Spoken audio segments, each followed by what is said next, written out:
How's it going, boys? My name is Raiden, and today we are looking at the latest development update in Ashes of Creation, an upcoming game that secretly holds the hopes of players everywhere to save the MMORPG genre. So, what are we looking at today? Well, multiple things. First, a showcase of two ranged weapon types, the Longbow and the Shortbow. A first-time reveal for the Ranger archetype. A first-time in-game look for an enemy faction, the Minotaurs and their trusty companions, the Drudgers.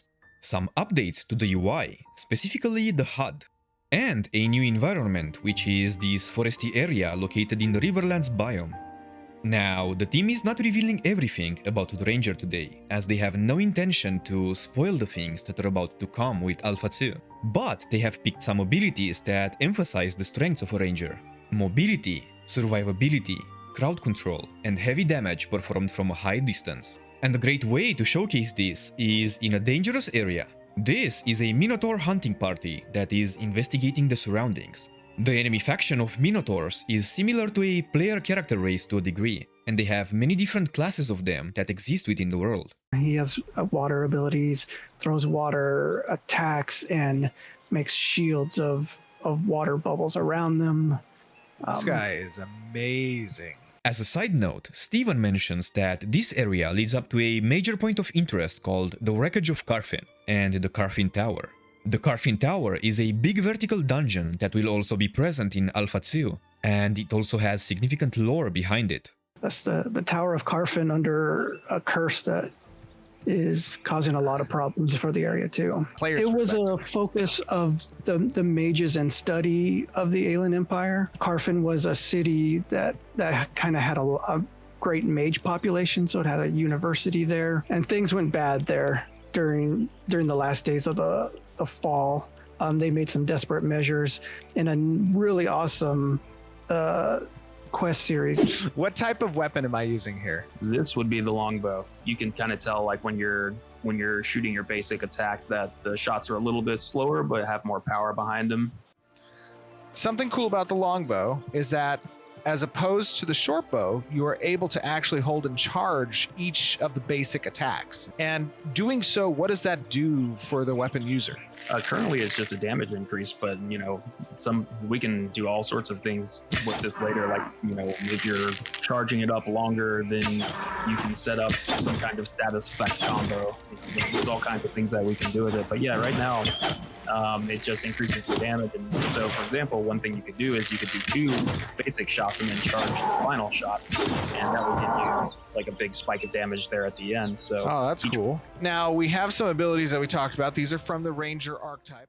For the Ranger's abilities, only a few have been shown, just enough to make a general idea. The first ability is called Snipe. It's kind of like the basic attack, but a lot more powerful. You can hold this, and when you see that little flash there at the end, that indicates that it's fully charged. That's a strong ability.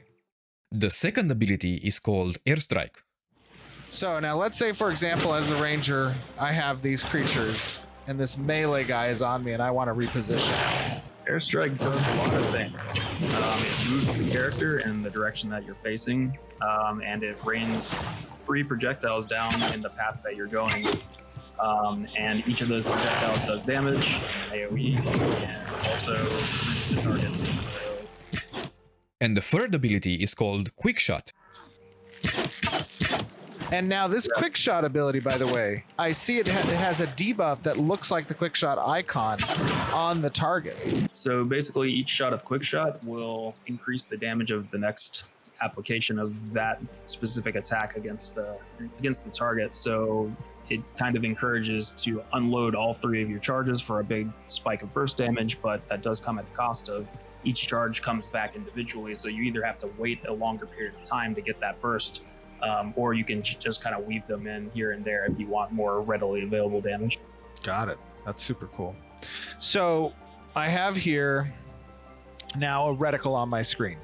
So we've switched from tab target mode, which is a point and click with the cursor or using tab to cycle targets based on proximity priority, and into this reticle-based mode. For those who don't know, Ashes of Creation will offer hybrid combat. Hybrid combat refers to the choice between tab-targeted and action combat. Which now you can see the targeting plate in the top is slightly grayed out. And we do that to demonstrate that that is a soft lock target versus a hard lock target. And what a soft lock target is, if you are in action mode and you don't have a target actually selected like you would in a tab target game, then it'll just smartly choose whatever target it thinks is the most appropriate for where your camera is and attack that target. But if you were to actually select a target, I think is it right mouse button in action mode? Right now, it's of course all this stuff is customizable by the user, but if you press the right mouse button in action mode, it will hard lock the target, which means you can take your reticle off the target and it won't change. Oh, and I can still, while in action mode, I can still tab to cycle targets as well. Now we have another type of ranged weapon. The second weapon type presented today is the Shortbow, a more acrobatic weapon compared to the Longbow. It can be freely used while moving, it will not slow you as much, and it also has a higher rate of fire. This comes with the sacrifice of attack power, as it deals less damage than the Longbow. This is the more mobile feeling, lightweight version of the Longbow. So it's not quite as powerful because you're making some trade-offs here with range and attack speed, and I do think right now we're actually putting a higher crit rate on this one, so it's got burst potential. But these are just the kinds of decisions that we want the players to be making when they're selecting their weapon choice. What do I value? And of course, it doesn't change the way you have access to your abilities. Your abilities are there regardless of the type of ranged weapon necessarily you're using, shortbow or longbow. So the bottom line is that one weapon feels very different from the other. The shortbow lets you be very mobile and agile, while the longbow sacrifices that in order to output more damage. Next, let us talk about skill trees. Different types of weapons have different types of skill trees associated with them. Players can spec into weapon abilities on their weapon skill tree based on their preferred weapon type and the grade of that weapon. The more skill points that are allocated to the weapon tree, the greater a player's weapon proficiency. This in turn unlocks various proc effects on weapon use that can offer synergy with other active skills. This synergy also applies to active skills from other characters. Part of the plan with each of these weapons is they'll each have a unique skill tree associated with them to differentiate them not only in terms of feel, but also in terms of mechanics. And an important thing that we really want to capture in Ashes is the ability basically so the player can build their character, how they want, and that extends beyond just their class choice, right? So, for example, if I'm the ranger, I can spec into my shortbow or I can spec into my longbow, and those will be two very different builds. During the presentation, naturally, there were lots of questions about the combat system, as you might have as well. So let's go over some important things. First, what are the advantages and disadvantages of the hybrid combat system? Part of what they are exploring with this unique approach of hybrid combat is offering the player the functionality to utilize either tab targeting or a reticle-based action camera mode. There are benefits to each, and some people will naturally prefer one over the other.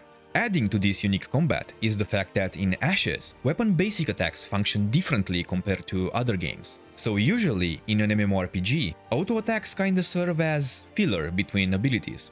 As abilities go on cooldown, you are stuck waiting and auto-attacking. This is not the intent in Ashes of Creation. There is a clear separation between weapon skill trees that you develop over time as you gain experience in using a weapon type. Those skill trees provide a lot of versatility, power progression, and synergy between rotational abilities and the chosen weapon type. For example, as you progress, you will be able to influence things like number of attacks, their speed, procs that occur on those attacks, and status conditions that get applied on the target with the basic attacks. And when you see those things proc and happen on the target, that's when you use certain rotational abilities in your class kit to complement those proc effects. Another question is, why would I use action combat when tab targeting is just easier? One of the benefits is the ability to not have a target selected to use skills, potentially shooting at a place that you think an enemy will walk in. Another thing is that if you're in a huge battle, you might have trouble selecting targets that are far in the backline, so here tab targeting shines. But using action will give you more speed, as you can instantly move your mouse on a target and fire off your attacks. Next question is if rangers will be required to carry arrows or ammo. And the answer is no, there will be no ammo tracking in the game. We are, however, thinking about unique buffs that can be applied to your weapons that are on a per instance basis of the attack. So for example, you might have a quiver that you can activate on a cooldown, and that quiver might apply some type of rider effect on the basic weapon attack that you have equipped. Or you might have some type of alchemical consumable that applies it to your melee weapon. Those I think are interesting because they add an element of horizontal gameplay depending on the adversary you're facing or the challenge you're up against. And the last question is if bows will be hit scan or projectile based. Well, it seems like the bows are projectile based. You can launch projectiles in the action combat mode as a blind fire option. And if a target or if something moves in the way between the time of that projectile launching and impacting its either max distance or a piece of terrain or another target, it's possible that players might move into that projectile range. Alright, the next section is the character art. First and foremost, we have the Snake Folk, specifically the Jash tribe. The Jash tribe is one of the enemy factions. They also have an important story that we will get to experience in Alpha 2. As a bit of lore from Steven, apparently this tribe involves a deep city that has been destroyed but also preserved under significant amounts of magma. Next is the Living Statue Knight. You can see different states of them when they are falling apart, and in the middle you can see the intact version. The living statues were once protectors, but by means we do not know yet, they have been turned into enemies. We will be facing them as we progress through the ruins of the ancient world. Next we have the Zombie Shambler. Our bit of lore about these is that they will be placed in a creepy atmosphere and zone. And the team likes to play with invisible ground-based NPCs that function like surprise encounters. So if you walk past a grave, you might just get grabbed by one of their hands. Keeping up with the undead theme, we have some armored ghosts. Moving on, it's time for a pet, the Sabletooth. The Sabletooth Cub was a pet cosmetic skin in a pre-order pack. And here we also have the shamans that we saw in the game earlier. You saw the concepts last month. The concepts were pretty sick, but then you see how good they look, like the models are just badass, and then you get to see them in-game with the lighting too. Last month, we got the head model for the Empyrean, and this time we have advanced to the full body, so we get to see them in their full glory. And this month, we also get to see the KLR, with these being only concepts, so feedback is more than welcomed. And same can be said for this new rendition of the Nikwa, male and female concepts. And that will be all for today. If you enjoyed this, don't forget to subscribe.